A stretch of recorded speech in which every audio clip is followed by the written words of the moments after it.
we're extremely fortunate, as far as I'm concerned, to have probably one of the best speaker engineers in the industry to join us. We're totally ecstatic about his products, about what he's developed, about his, his heritage. Is, everything that Andrew has going forward is just, it's great. And some of his products are so well done and so well received. I believe, Andrew, your title is Vice President of Engineering. Yes. We were, when we started Elac North Americas, or Elac Americas, we were free to choose whatever title we wanted. So I decided VP of Engineering sounds pretty good. I like this, being able to pick your own title. Also on the line, we have Karen Banna, who is the Director of Custom and Commercial for Elac. Welcome, Karen. Thank you for coming on. Thank you, everybody. Hello. Without that, I guess I'll pass over. I'll make you the presenter, okay, Andrew? We'll just slide this over, and I'll give you the presenters, and it will be all yours, sir. Hey. Anyone can work out, gets a bonus if they can work out what that means. Don't be a d cubed x over dt cubed. You got till the end of the seminar to work out what it means. Oh, that's great. So we have till the end of the week.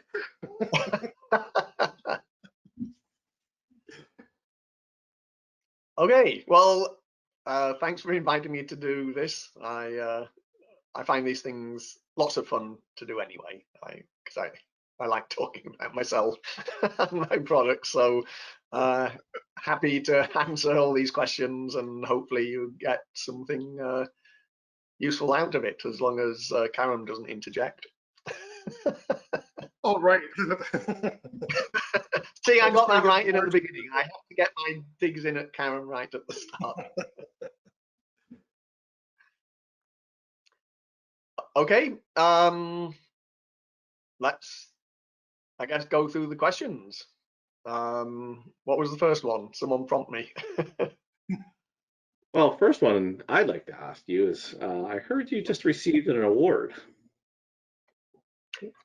Yes, sort of 2 awards in one. Yeah, it was Los Angeles and Orange County Audiophile Society. They claim to be the world's largest audiophile society, largest number of members, and every year they hold a Founders Award, and it's kind of like a lifetime achievement award, but you still have to be living to get it. So when they told me I'd be getting it, it meant that I had to stay alive for another 9 months, which is quite a task at my age. And so they gave me that late last year, and at the same time the city of Los Angeles joined in and gave me an award from the city. So that was quite nice. That's now hanging on my wall at home. So yeah, I was very proud of that. Well, congratulations. That should be. I just caught wind of that, kind of went, wow, what an accomplishment for all the years that you've put into engineering these speaker designs from different manufacturers and companies that you work for. Congratulations. That's great. Thank you. Kind of an interesting story too, on how the award was presented. Oh yes, because as I often tell people, when I'm asked how did I get started in this, I'd say, well, you know how people say, oh, I started in my teens, or when I was young and got interested in hi-fi and then carried it on that on through. And I always say, well, I started earlier than anyone else because I have, and this is true, I have an identical twin brother, and we're what's called mirror twins. He's left-handed and I'm right-handed. So I like to say we were born as a stereo pair, so we were destined to get into this business. So basically at this event, they have someone, they ask you, who would you like to present you and talk about you before the award gets given? So I said, why not my twin brother, this mythical twin brother that no one's ever seen? Let's get him in person and do this. And they said, yeah, that's great. But since nobody really knows who he is or his accomplishments, can we get someone to introduce him to introduce you? So we got Michael Fremer. So Michael Fremer turned it into a complete roast. So my brother did the same thing. So I had a double roasting as part of the presentation. So it was all very much great fun, and some photos of me that I didn't know my brother had, which quite embarrassing. That's good. That's funny. I like it a lot. First question will come up. Let's go for this one. Where does your inspiration come from? Like, where do you come up with these ideas and like some of these unique speaker designs that you've come up with are quite unique. Yes, I think inspiration is an interesting thing. When you have ideas for a new speaker, it's partly obviously born out of experience. I've been doing this a long time. I've been fortunate to work with some of the best companies and engineering teams that exist. The whole thing that attracted me to KEF, that was, in my view, the speaker university in the UK. At that time in the late 70s, early 80s, the two best speaker companies in terms of research and development was KEF and B&W, and we were great rivals, very friendly rivals. I knew all the guys at B&W, or I knew guys throughout the industry. Would all meet up once a month in London at the Audio Engineering Society lectures, and all go out for dinner afterwards and talk and chat technical stuff normally. And it was a great environment to learn, to be mentored, and to understand the fundamentals of speaker development.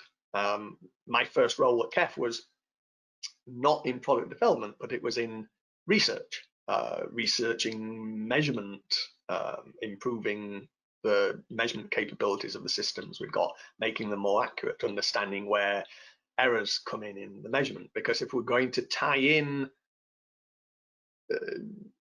what we listen for and what we measure, we at least need to make sure we're measuring accurately. And that's stood the test of time for me as I've continued. But point was, surrounded by a superb engineering team, learning a lot. When I ended up at Pioneer, people asked me, well, why would I join a Japanese company, a Japanese speaker company? And it was simple for me. I'd looked at all the research they'd been doing through the years, and I knew they had excellent capabilities, and the engineers I worked with were the best I've ever worked with. So you feed off each other. So if you have enough of that going on all the time, with doing enough research, reading all the research papers, all those ideas go into your head and they kind of rattle around there. And all of a sudden you go, oh, I had an idea. And you wonder where that came from. Well, it comes from all that information you've taken in that you're continually processing in the background until at some point it just pops to the foreground of your thoughts. And it's an idea, something that you want to try out and test and refine. And having been in research, you get into a mindset of having ideas. They're not necessarily, and shouldn't at that point, be ready for production. They're just ideas. They may work, they might not. They're open-ended. And research is one of those things where you need to be thinking of open-ended projects because you don't know where they're going to lead. You've had the thought and you'll follow that thought as far as it can go. I like to say one of my mottos is, if I knew what I was doing, it wouldn't be research, right? Research is researching ideas that you don't have fully developed yet. Product development is different. Product development should be taking some of those ideas that were from research that you put on the shelf. You developed them so far, they looked viable, but they weren't production ready. And then as you look to do a new design for manufacturing, you go, oh, what can I use this time? Oh, that idea I had a while ago, now it might work. I got used to KEF writing lab notes. it was a requirement that you write down all your ideas as you go along. And I would almost make it like a novel, because I would write down what my thought process was towards getting an idea, almost like a stream of consciousness as I'm writing. Well, I thought of this, and maybe this could work, but well, let's try this. And I write it almost like a novel in that way, because not all the ideas that you come up with are relevant to what you're doing at that moment, but they might be relevant to the future. But in the future, if you haven't written down why you thought of that idea, you'll have forgotten why, and you'll go back through your books and go, what the bloody hell was I thinking there? Why did I think that? What led to that? Because it's several years on, and what led to the thought at that time, with some modification, if you can remember why you thought of it, will lead to something more relevant at this later date. And so I've kept on doing that ever since. So these ideas are always in the back of your mind. I live in Los Angeles with lots of traffic, so I drive, close to 2.5 hours every day. That time, I don't put on the radio. I often think through ideas that I'm not necessarily working on at that moment, but what about this? And even developing new measurement techniques, I'm still working on ways of improving measurement techniques. One of them popped into my head. I was feeding the dogs. We had this old dog had multiple surgeries through her life, had only half a jaw, couldn't eat well. So my job was to stand over her while she was eating for about half an hour, making sure everyone else kept away. And so I'd be just stood there in the kitchen, and I'd often just think, my mind always turns towards speakers.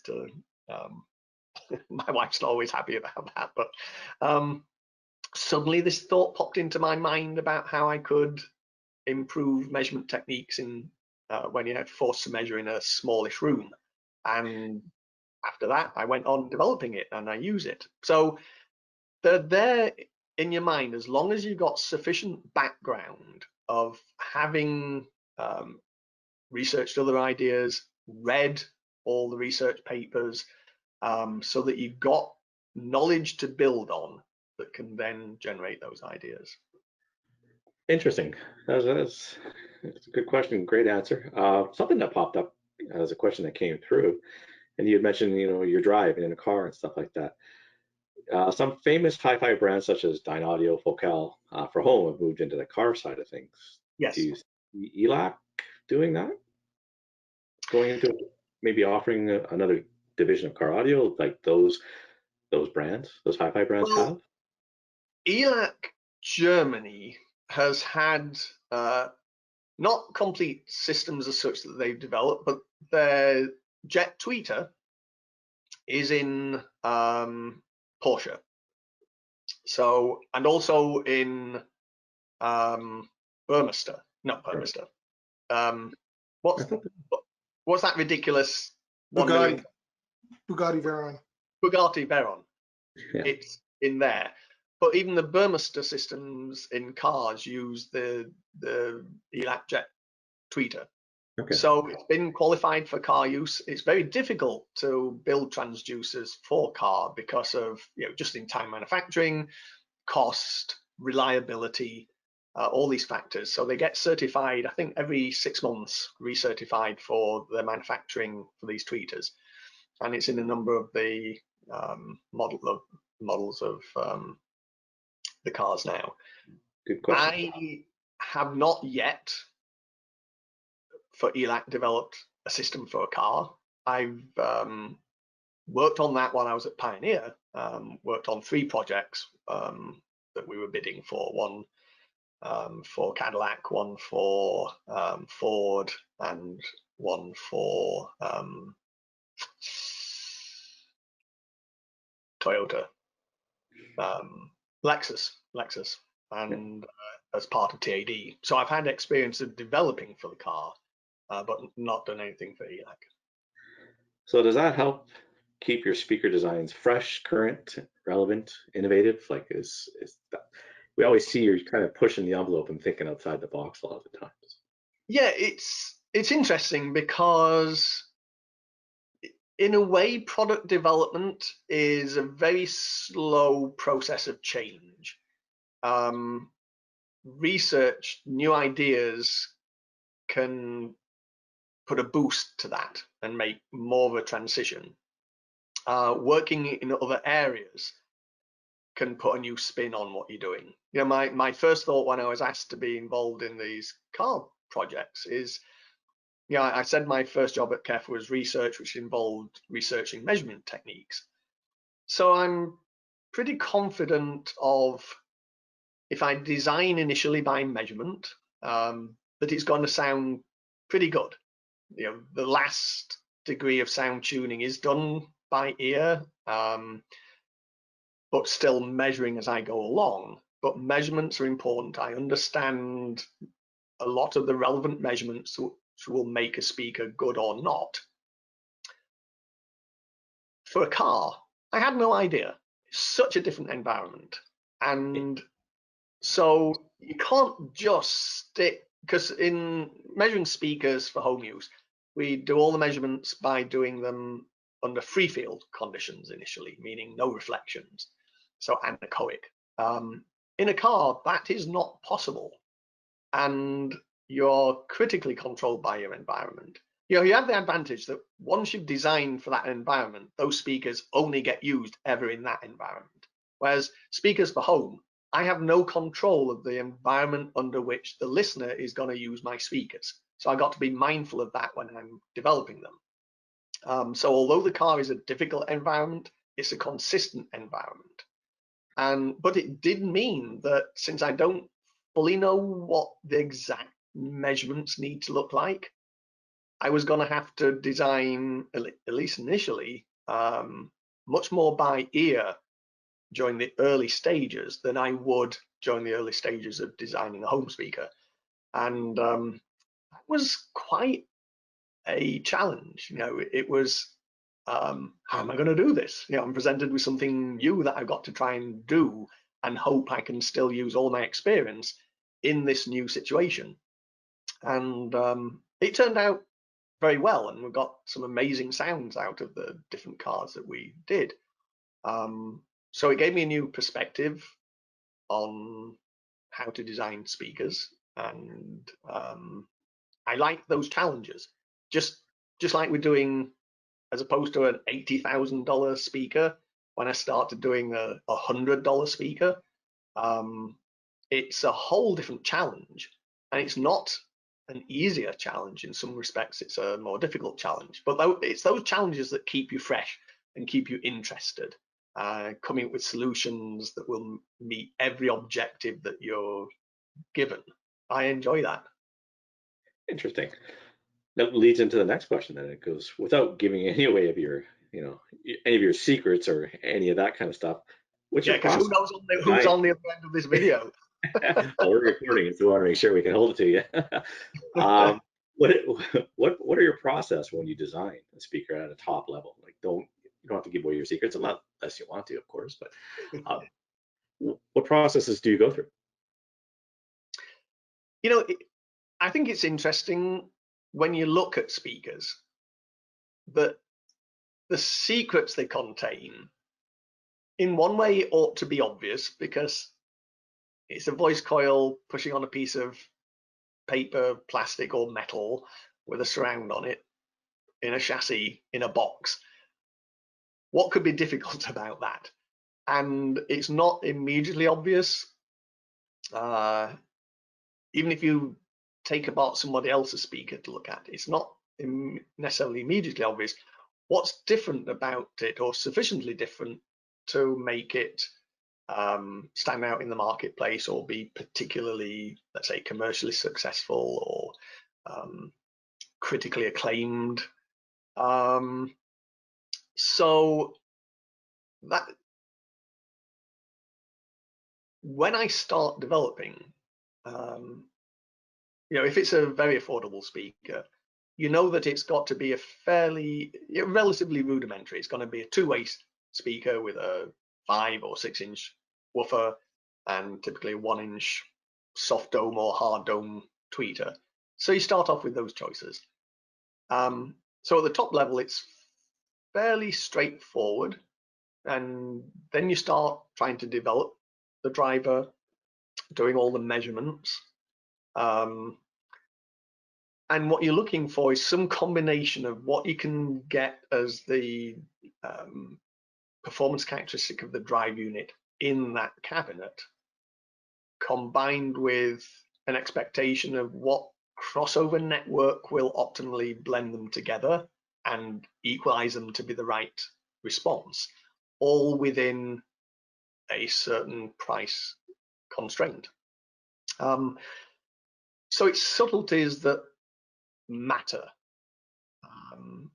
There are hundreds of 6-inch two-way speakers on the market.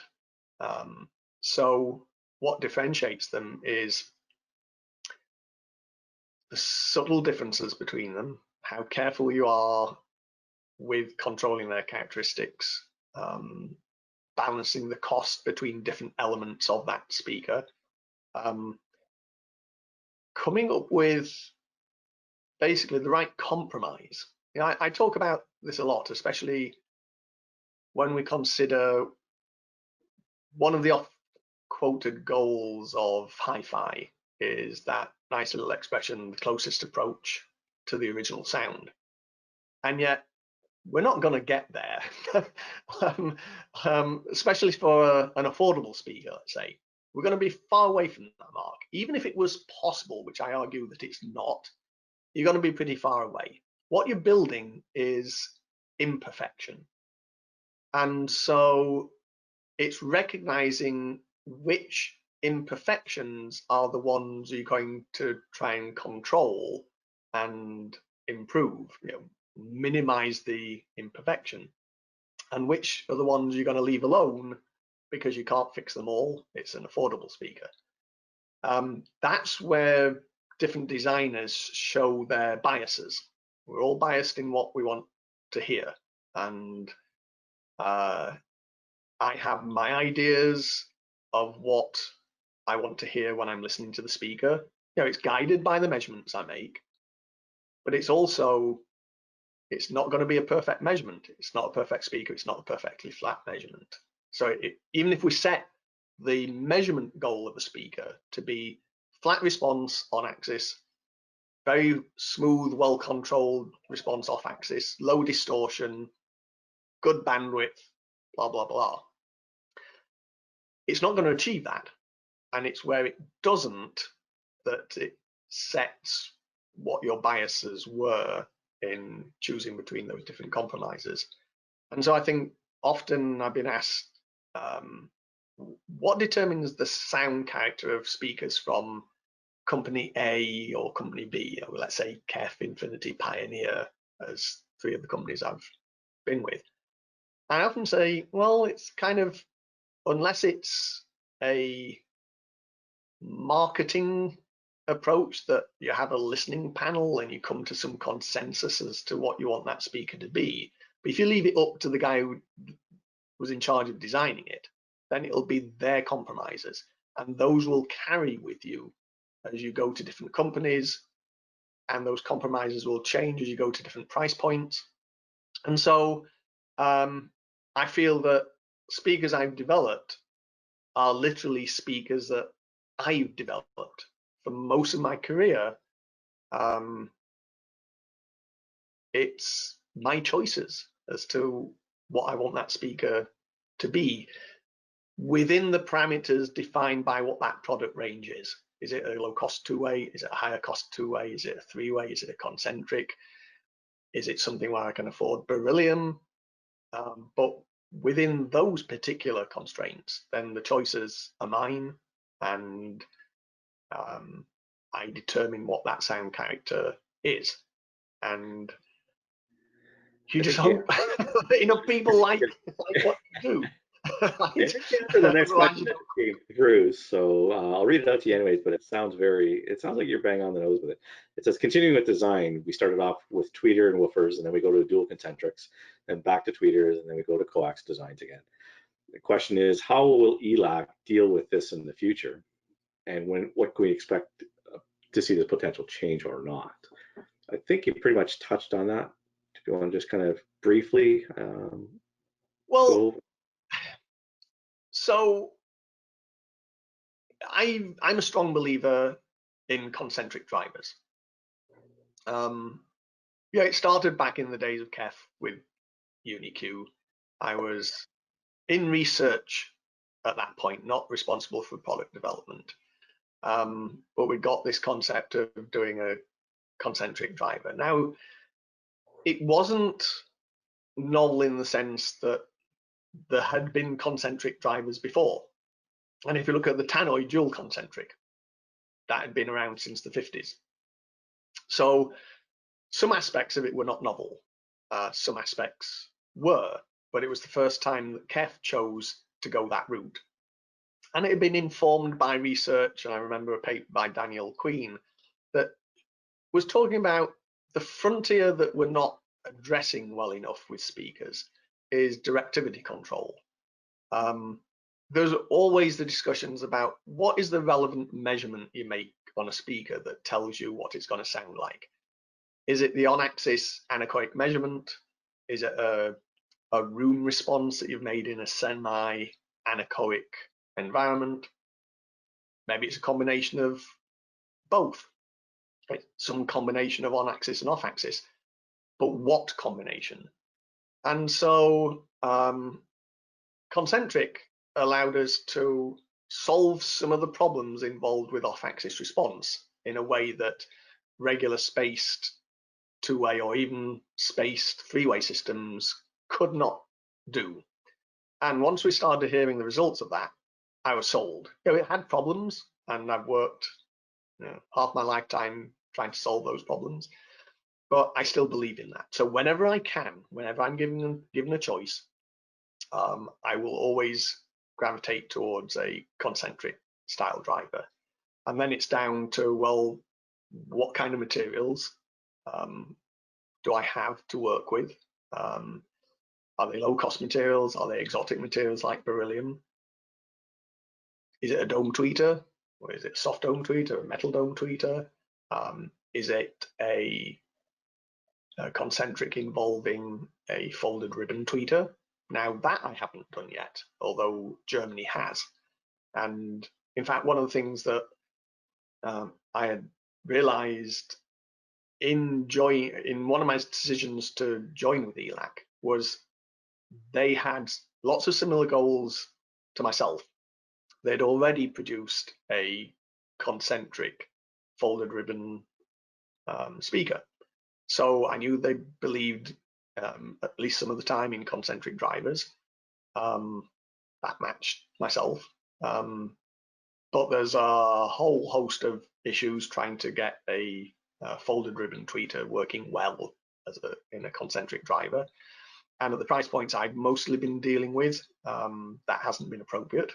I have now developed a regular 2.5 way speaker, the Carina, that uses a folded ribbon tweeter. So that was my first time working with folded ribbons, but I haven't yet done it for concentric. But nonetheless, whenever I can, it will be a concentric driver. If that kind of gives you enough. That answers the question, that's for sure. What's interesting, another question came up too, is, it seems like we have so many different types of materials that we can use, and we see aluminum and those type of materials. We're wondering then, with like an aluminum cone, how do you deal with the resonance? Because aluminum has its own resonance when you start piping some energy through it. How are you dealing? Yeah, so the first thing to realize is every material has a resonance. So you've got to deal with resonance with every single material you use, whether it's paper, plastic, woven aramid fiber, Kevlar type things. The question is, where is that resonance? And depending on where it is, determines how you deal with it. So if we think of, let's say, soft materials, Paper's got a decent stiffness to weight ratio. Sometimes it's got reasonable damping, sometimes it hasn't. So when you look at paper cones above a certain size, they'll start having strong breakup modes due to those resonances. Plastics and woven aramid type cone materials, they're not actually very stiff, not in that form, but they can be very well damped. So the first use of Bextrine back in the day, Kef were one of the first people to use Bextrine before polypropylene came along. And Bextrine was chosen because it's a very moldable plastic, so you can deep draw it in the mold and get the kind of deep cone profile. I don't know if people realize, but the first use of Bextrine was all the boxes of chocolate, all the trays with the molded depressions for all your chocolates. That was what Bextrine was developed for. But it wasn't very well damped. So we used to have to coat the back of all the Bextrine cones with some kind of glue, goopy glue, to damp them out. So you're dealing with something that in the softer cones start to break up in the 800, 900, 1000 hertz, 1500 hertz range, but you're crossing over at 2 to 3K. So you're working through those resonances. So you have to damp them out. That's why the shape of the cone is important. Some of the materials you apply to the cone to damp them are important. The surround material acts as a damper on the edge. As the wave energy travels up the cone, you can absorb some of that in the termination due to the surround, so that it doesn't reflect back down and set up the standing waves. Similar to like in a room, like these absorbers behind, the idea is to absorb the energy so it doesn't return back to you. So you can play around that like that with drivers. So all those materials, a lot of the sound character of those materials is due to the fact that you're working through some of their resonance modes. With metals, they're normally that resonant mode is higher, but not very well damped, and it's quite difficult to damp them. So they won't work very well unless you push that resonance well outside of the operating range that you're going to use that driver over. So let's say you're crossing over at 2K. Typical 8-inch aluminum cones will go into a violent breakup mode around 3.5K. That's way too close. So you can't, it's very difficult to make an 8-inch two-way with an aluminum cone. Three-way you'd be okay, but difficult with two-way. There are some on the market that are successful, but the key goal there is to try and develop a tweeter that can be crossed down lower so that you can cross over the woofer sufficiently before that cone breakup mode. And you often think that, well, if you just use a steep roll off of the crossover, what's the problem? As long as you're sufficiently a number of dB down at that resonant mode, you should be okay. Unfortunately, it's not that simple, because the crossover is controlling what goes into the speaker, not what comes out of the cone. And the motor structure is not linear. It has distortion products. Distortion products are at frequencies that are higher than what the crossover point was, because say you put in a 1 kilohertz tone and you've got a crossover at 1.5K, the third harmonic is at 3K. That might be right where that cone resonance is. So that third harmonic gets amplified horribly at that cone breakup mode, and you hear it. So these are all the games you play to try and work with different materials. They all have a character. The question is, how do you minimize that character? And with metal domes, the solution is you've got to try and develop something that the breakup mode is as high as you can get it. Now, I was very fortunate with TAD that when I chose to well, when we started the TAD home audio division, I got access to beryllium, and beryllium in a form that nobody else is able to do currently, and that was vapor deposition. And I was able to develop a 6-inch cone that the breakup mode was a little over 9 kilohertz. That's tremendously high. And it wasn't a huge peak because there's some inherent damping due to the crystal structure when you vapor deposit that cone. So I was able to cross over to 2.2K and be well away from that breakup mode. So yes, I've developed metal cones for some of the speakers like Unify, but for the woofer, I'm crossing over to 250 hertz. It's a 3-way system, not so much of a problem. The mid-range is smaller. It's a 4-inch mid-range, and the breakup mode there is about 8K. So again, that's not bad. It's easier to do it with a smaller driver than it is a big one. So I try and push those cone resonances as high as possible, but you'll always have to deal with a resonance in some way or another. Great, and that explains a lot of that. We see a lot of those type of materials coming out in different manufacturers, that's for sure. Yeah, there's always, I mean, the goal since kind of, there's this goal for the next best material, both from a marketing point of view to distinguish yourself, but also from a performance point of view. And unfortunately, the difficulty is, particularly with metal type cones, most metals, the characteristics when made into sheet form for cones, they are not that different from each other. You talk about a factor called stiffness to weight ratio determines where that first breakup mode is.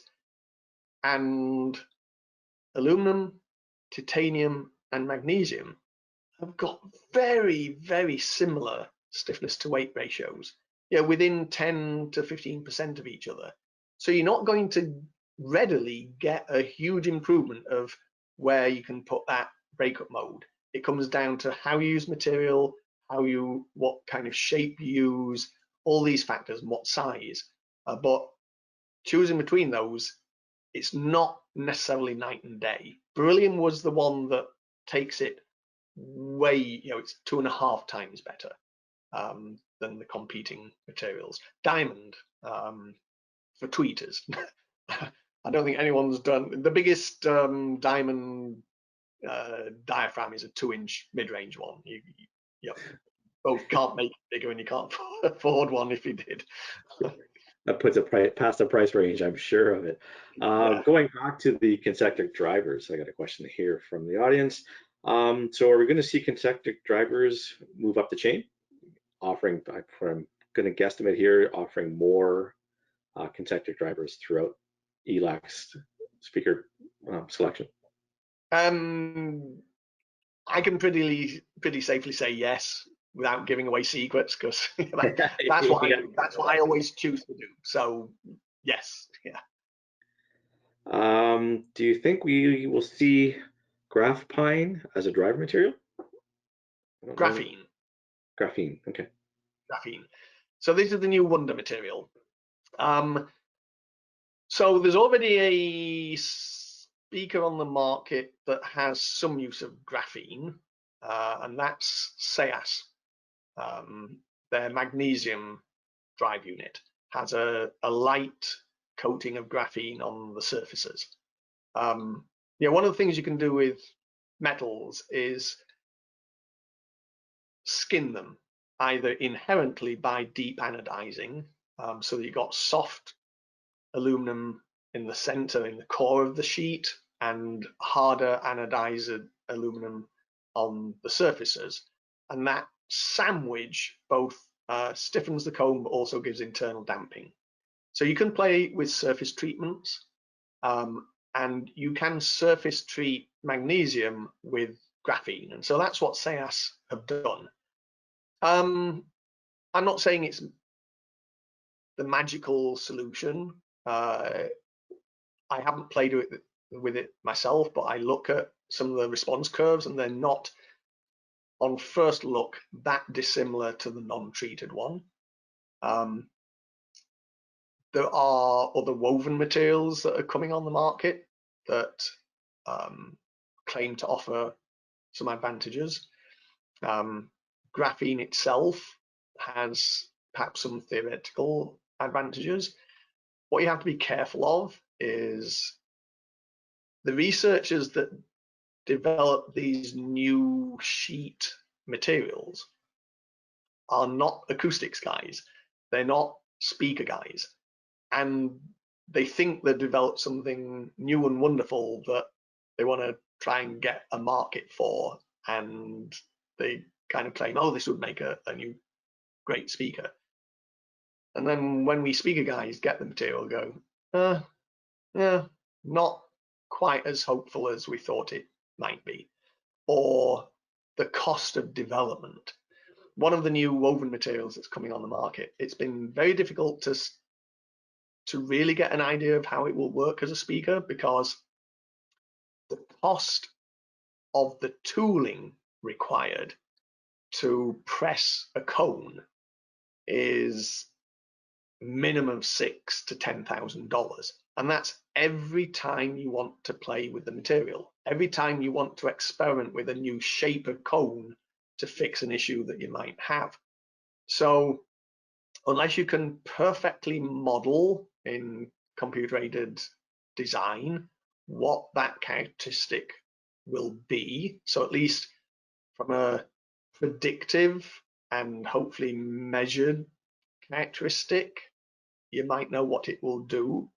But if you also want to listen to it, you have to commit to that tooling to make it. And if it doesn't meet your objectives, you have to make a new tool, and you keep going round and round and round. So it's a very slow, expensive development for any exotic material that you might choose to use. So that's why you hear these announcements of materials and you wonder, so when's it gonna be in a speaker? Well, actually, it's going to be quite a long time before it's in a speaker, because it's costly to do. And only the bigger companies can afford to do that and test it first. Well, it sounds, yeah, some unconventional material is definitely coming down the pipe, but yeah, it sounds quite expensive, like you were saying. Yeah. One thing that came up here as well too is the Elac Navis speakers. Very unconventional as far as the speaker industry looks at right now. Do you see Elac bringing more of that type of product to the market? Yes. Eating. So I'm glad you added that right now concept of having done something different, because sort of what we've done is very old school. It's a analog active speaker. What's so different about that? Well, it's different for two reasons, but one of which is most active speakers that are on the market are DSP, Class D amplification, all of this kind of stuff, and it's an all-in-one system. And here I'm talking more about, when I say active speakers, what I mean by active speakers is something where there's no passive crossover. It's not a powered speaker. A powered speaker is a passive speaker with a built-in single channel amplifier, or maybe it's a stereo amplifier in one cabinet and then a speaker level signal going over to the other speaker of the pair that is purely a passive speaker.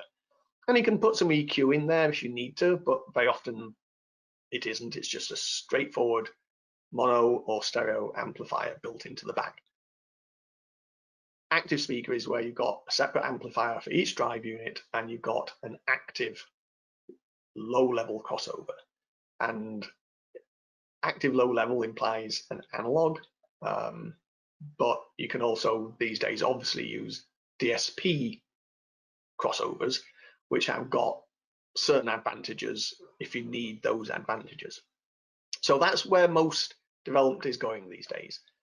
Active speakers of the traditional type, analog active speakers were never really popular in the marketplace, and many people, many companies have tried it through the years and kind of abandoned it because they can't gain traction in the market with it.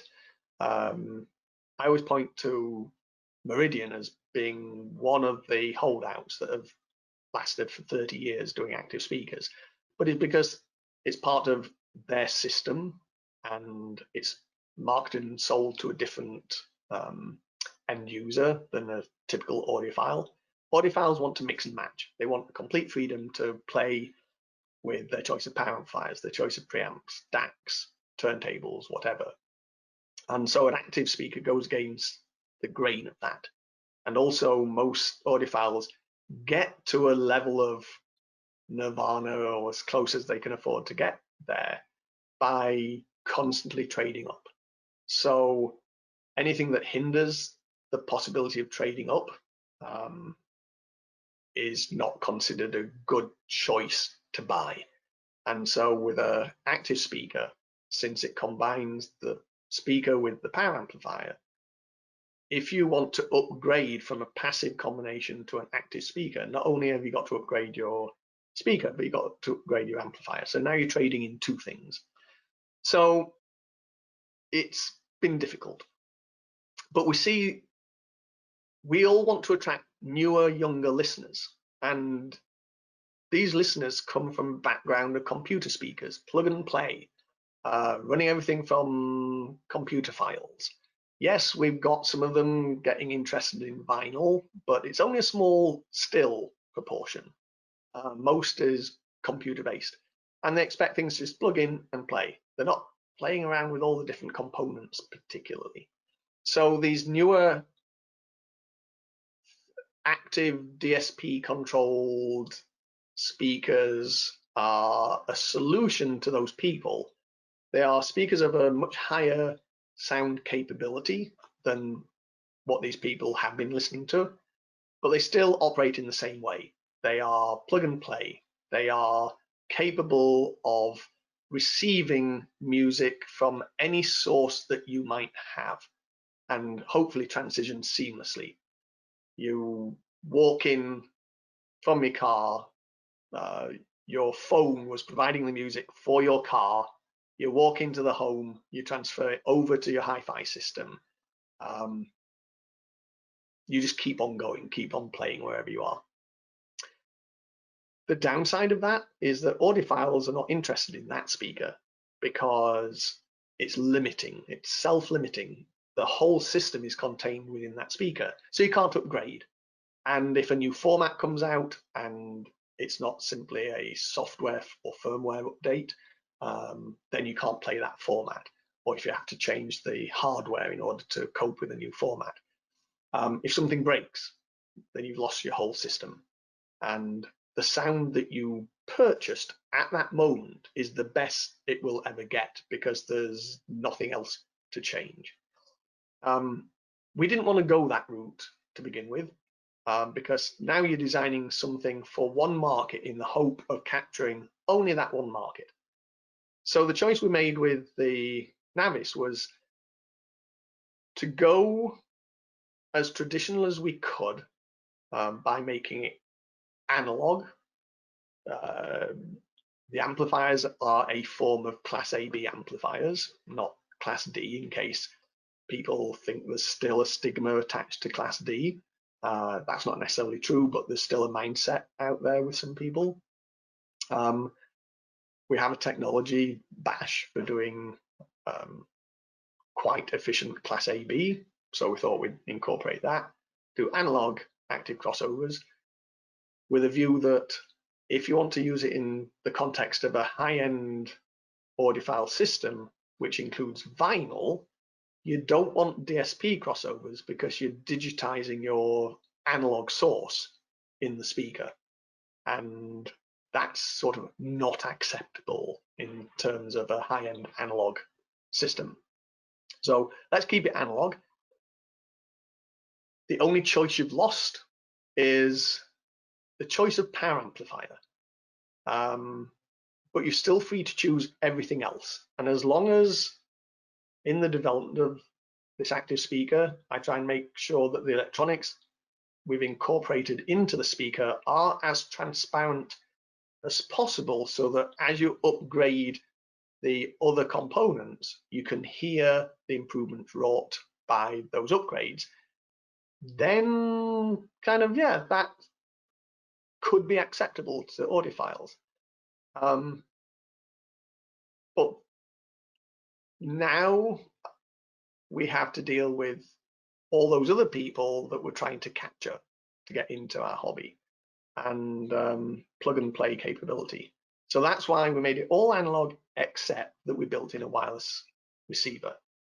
And if you want connectivity, along with that wireless receiver, we have a wireless transmitter, the Discovery Connect, which is a aggregator of all your sources: Spotify Connect, Bluetooth, AirPlay, Room, all these things, all these ways you have of obtaining your music can be aggregated into that box and transmitted wirelessly to the speaker. So the people who want convenience, want to not, I would say, have no cables, but of course, with a powered speaker, we always have cables, the power cables. At least you're more likely to have an outlet near the speakers than you are, some source of music in a system where you don't have a rack full of audio components taking up space in your room. So wirelessly transmit to them, and that transmitter can be anywhere you want. It can be in the closet with your router, and it takes all these music sources. So you got the best of both worlds. You got connectivity where you want it, or audiophile where you want it. And it was an experiment, basically. We think this is a good idea, and let's see how it goes, because the advantages of going active in a speaker compared to a passive speaker plus a power amplifier are, as an engineer, you always think, I want to do an active speaker. You can do so much more at any given price point if I make it active. And so that was the goal, try and prove that it was a really good solution at the loss of only one small amount of choice, the power amplifier. You can still change the preamplifier. Now, if we're talking about tubes, no, it's not a tube power amplifier, but you could run it from a tube preamplifier and still get some of that sound character. But the goal is to say to people when they listen to it, yes, I know it's active, and you don't normally gravitate to an active speaker, but listen to it.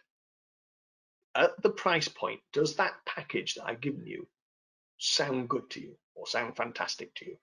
If it does, do you need to question what's inside it? Given these, like I say, still got these other freedoms, can you just accept that it's a solution that is giving you a sound that you wouldn't have got at this price point from auditioning regular passive speakers and regular power amplifiers? If so, kind of relax and enjoy the music, because that's what it's supposed to be about. And it seems to be resonating with people. Yeah, I do agree with you. It's a set of those speakers that you just, once you hear them, then it's pretty inspiring. You just basically sit back and start to really fall into the speakers, as I like to say, and just listen to them. They're incredible. Yeah. I got another question from the audience. It's a different one. Some audio enthusiasts are making their own speakers with expensive drivers to cabinets, top quality condensers and inductors. Most of the time they sound bad. In your opinion, what is the common mistake homebrew speakers hobbyists are making? Okay, so I would actually soften that statement a little, because I'm involved in the DIY audio speaker building community. I'm on several of the websites or Facebook forums. I've been along to a few of the DIY meetups, and it's fascinating.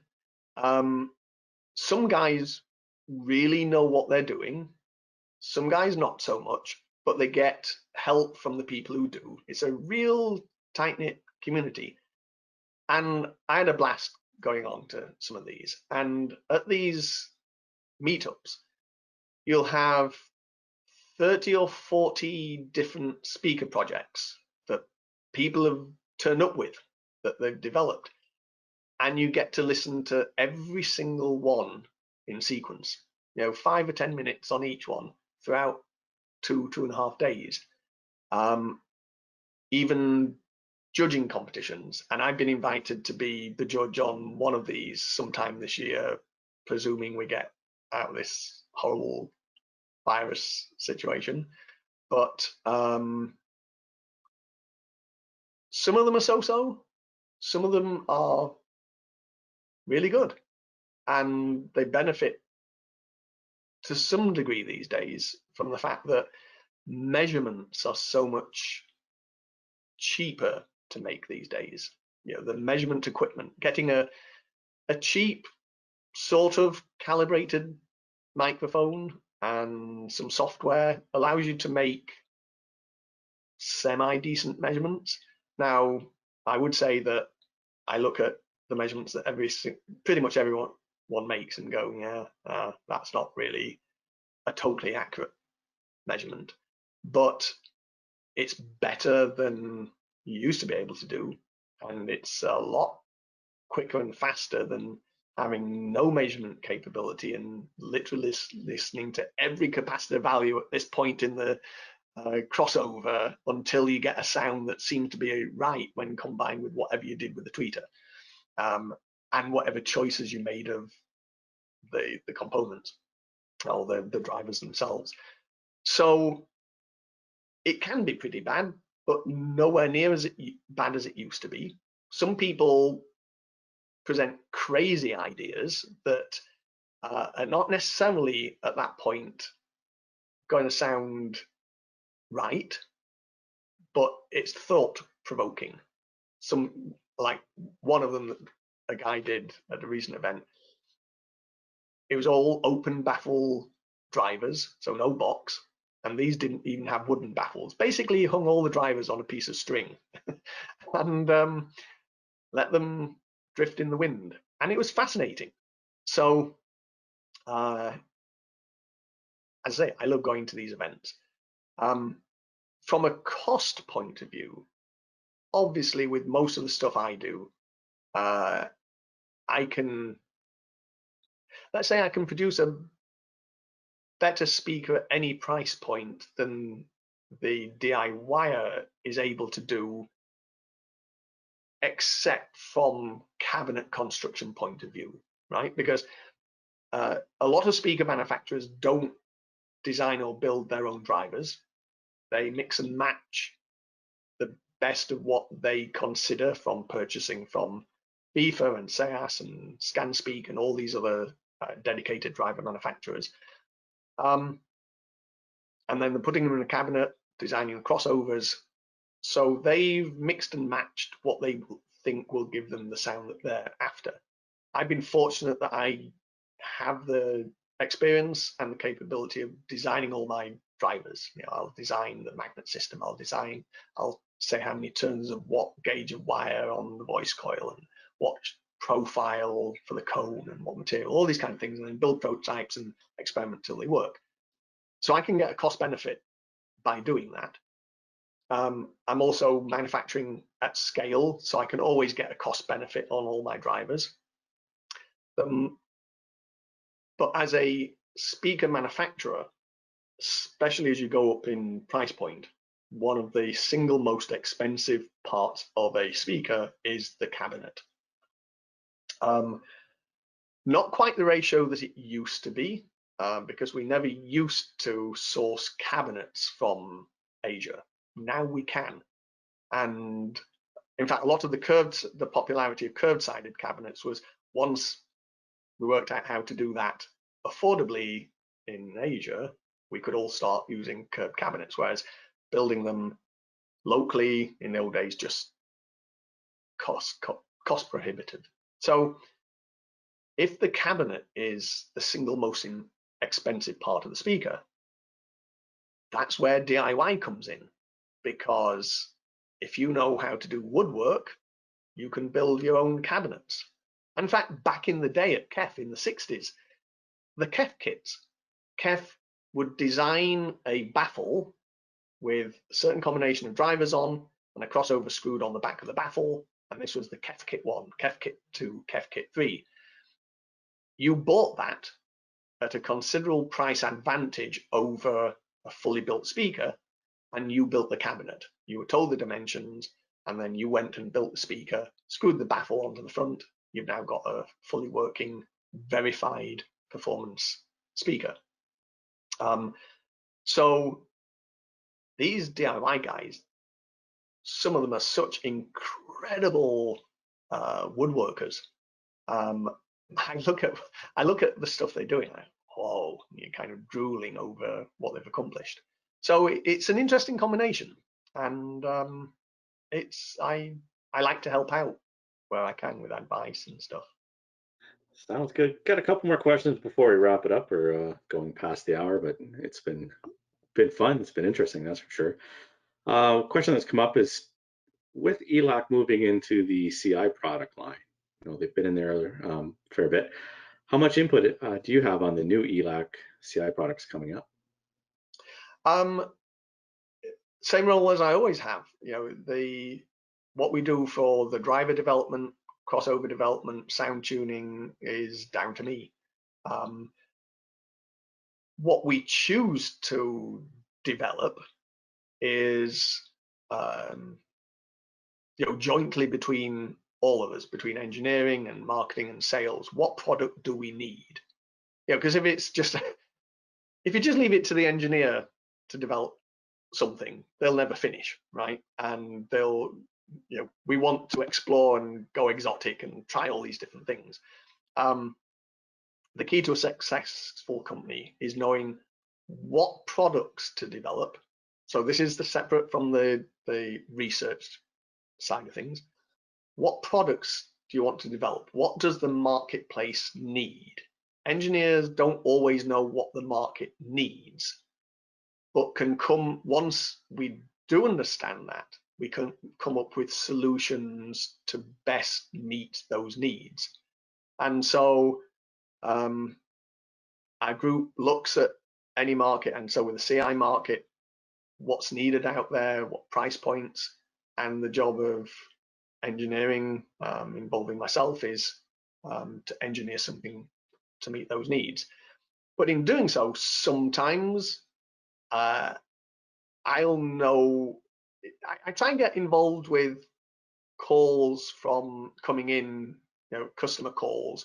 What problems do customers have that I see that they've got? So I can be thinking about how would I solve the need of the customer. And some of that, and that's why I go to shows, because I like to be able to talk directly to people. And so if you think in the CI field,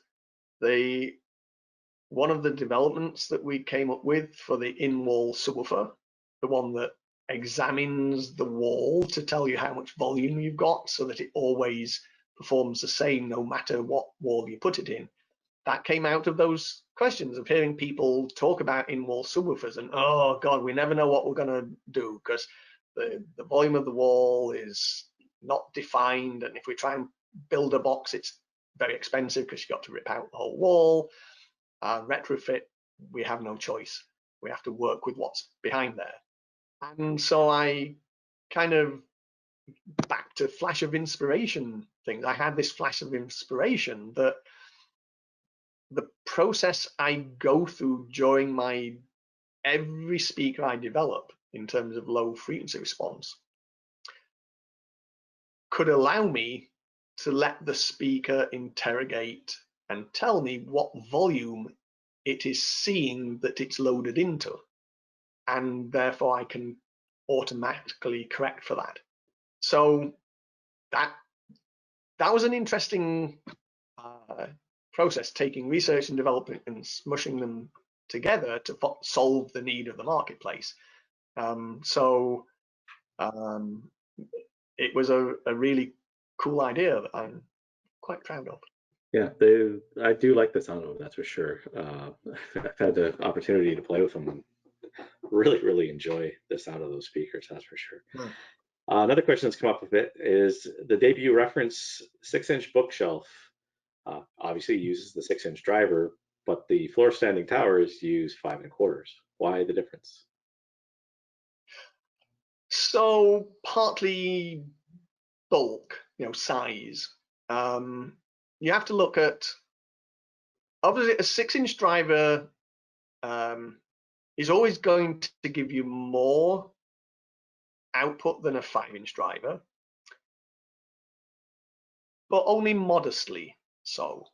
And very often you find that clearly as you go up in driver size from a 5-inch to a 6-inch, it's got more area. So it can move more air, because when you're talking about the difference between a floor stander and a bookshelf, it's to do with how much bass can you get out of it? How loud can it go in the bass? There's going to be a limit from a single driver in a bookshelf compared to what a tower ought to be able to do. So what governs how much air you can move? It's the area of the driver combined with how far it can move. Very often as you go up in driver size, the excursion improvement isn't that much greater, or certainly going down the other way. So all my 5-inch drivers can move just as far with the same degree of linearity as the 6-inch drivers. So the difference becomes cone area. So you've got, with a 6-inch bookshelf, you've got a cone area of about 140 square centimeters. Oh, I can use metric. Yeah, yes. So 140-ish square centimeters, whereas you've got 95 on a 5-inch driver. So you've only got about a 30 to 40% increase in the amount of air that you can move. That amounts to somewhere between 2 to 3 dB. That's not a huge amount. But when you're going from that 137, actually, well, 140 for the 6-inch driver in the bookshelf, to 300 for the combined 5-inch drivers in the tower, you've got 6 dB almost capability. So you've got a much higher output capability already in a slimmer package. We could have done a 6-inch, but you look at how bulky it looks, and a lot of the market is wanting slim, especially Europe. So we chose to go slim. It doesn't mean we can't do a 6-inch. It's down to the difference between what you think you can achieve from an engineering perspective and what the market requests. You've got to get that balance. I know Raymond Cook, who founded KEF, he always used to say to engineering that you guys always come up with solutions to problems nobody knew existed or care about, which is a pretty damning statement, but I guess can certainly be true. So like I say, you're meeting market needs. What will sell? What do people want? Even in the old days when you used, oh, not the old days, but when you do a range of speakers, which is sort of what we're talking about, you do your 5-inch bookshelf and a 6-inch bookshelf and an 8-inch bookshelf, and you do a small tower, a middle tower, and a premium tower. So you got 6, and then you got your center channels to go with it. So it grows to this huge range of speakers, and you go, so which ones are selling? And they cannot all be equally profitable at the price points that are expected incrementally between the different models. And not just customers, but dealers have a good nose for that, to sniff out which ones will sell best, which ones are most profitable, and they always manage to find the ones that are least profitable for the manufacturer. And so they cherry pick. So you don't want to always just come out with every possible variation of size when you're starting off. So you try something, and then you look at demand. And if enough people are asking for an additional model, then it's relatively straightforward to add that into the product mix. But you don't necessarily want to have started with that and spent time and manufacturing and cost to develop every possible variant and then find that some of those don't sell.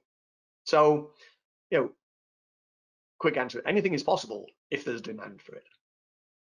It sounds good. Well, we could probably go on for days, I'm sure. I know it's really. One question that came up here is, tell us about your cats. Oh, my cat. We could end up on that. I think we should call it a day. Great answer on the 5 1/4 and 6 inch. That was really clarifies the reason why that one came up a few times. So got to thank you from the audience on that. That helped clarify them when they're selling it, as opposed to when they're showing a 6 inch as opposed to the dual 5 1/4. Great answer, by the way. I've got to say thank you so much for your time, Andrew. It was incredibly informative. Very much appreciated. We do look forward to Elac and what's coming up. We love the products.